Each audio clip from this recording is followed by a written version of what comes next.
पहले तो आप सभी को मेरी तरफ से अध्यापक दिवस की शुभकामनाएं। कोई कहता है कि अध्यापक प्रेरक है जो प्रेरणा देता है, कोई कहता है वो ज्योति है, सागर की सीप का मोती है, कोई कहता है कि वो फूल है जो खिलकर खुशबू देता है, पर मैं कहती हूँ कि अध्यापक भी एक इंसान है जो इस भू पर रहकर भी इतना महान है। यही नहीं,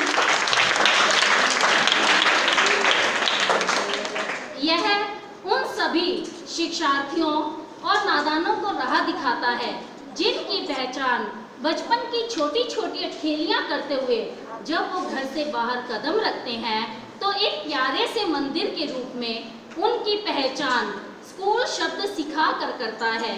और जो ये शब्द सिखाता है वह महान आत्मा जो है वो अध्यापक ही है। अब जैसा कि आप जानते हैं कि आज 5 सितंबर है और हम सब यहाँ पर अध्यापक दिवस मना रहे हैं। और ये तो सर बता चुके हैं हम क्यों मना रहे हैं, क्योंकि इस दिन हमारे भूतपूर्व राष्ट्रपति डॉक्टर सर्वपल्ली राधाकृष्णन का जन्म दिवस है। और एक अध्यापक होने के कारण उनकी ये हार्दिक इच्छा थी कि उनका जन्म दिवस सभी शिक्षकों का जन्म दिवस हो। अब मैं बताना चाहूँगी कि एक अध्यापक की क्या भूमिका होती है।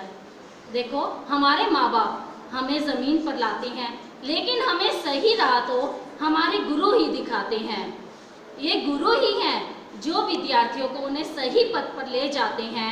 बिना गुरु के ये संसार अधूरा और अंधकारमय उसी प्रकार है जिस प्रकार बिन माझी नैया। वह तो एक साहिल के समान है जो भटके हुए नाविकों को उन्हें सही रास्ते पर लाता है। अगर हमारे जीवन में संघर्ष है तो हमें कागजी डिग्रियों की इतनी आवश्यकता नहीं जितने कि स्कूल, कॉलेज और जीवन के प्रत्येक क्षेत्र में एक ऐसे प्रेरक की आवश्यकता है जो हमारे अंदर उत्साह जगाता है, हमें सही रास्ता दिखाता है। वैसे तो अध्यापक और शिक्षार्थी का जो संबंध है वो वैदिक काल से ही चला आ रहा है, लेकिन उस वक्त हम शिक्षार्थी को शिष्य की संज्ञा देते थे और उस वक्त गुरु भी बड़े स्नेहपूर्ण ढंग से उन्हें शिक्षा देकर संतुष्टि का अनुभव करते थे।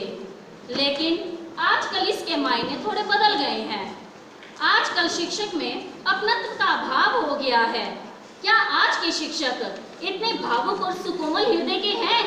क्या वे एक ही प्रश्न को दोबारा पूछने पर झुंझला नहीं उठते हैं? लेकिन नहीं, ऐसा नहीं होना चाहिए। आजकल तो शिक्षक किताबों में लिखा हुआ उगल कर चले जाने में ही अपने काम की इतिश्री समझते हैं। सच तो यह है कि शिक्षार्थी उस माटी की मूर्त के समान है जिसे शिक्षक न केवल सही आकार देता है बल्कि उसके अंदर बौद्धिक चेतना भी जगाता है। ये जो मैंने अभी विचार प्रस्तुत किए ये मेरे विचार नहीं है, बल्कि मेरे ही एक ऐसे अध्यापक के विचार हैं जिनका आदर्श था सादा जीवन उच्च विचार। धन्यवाद।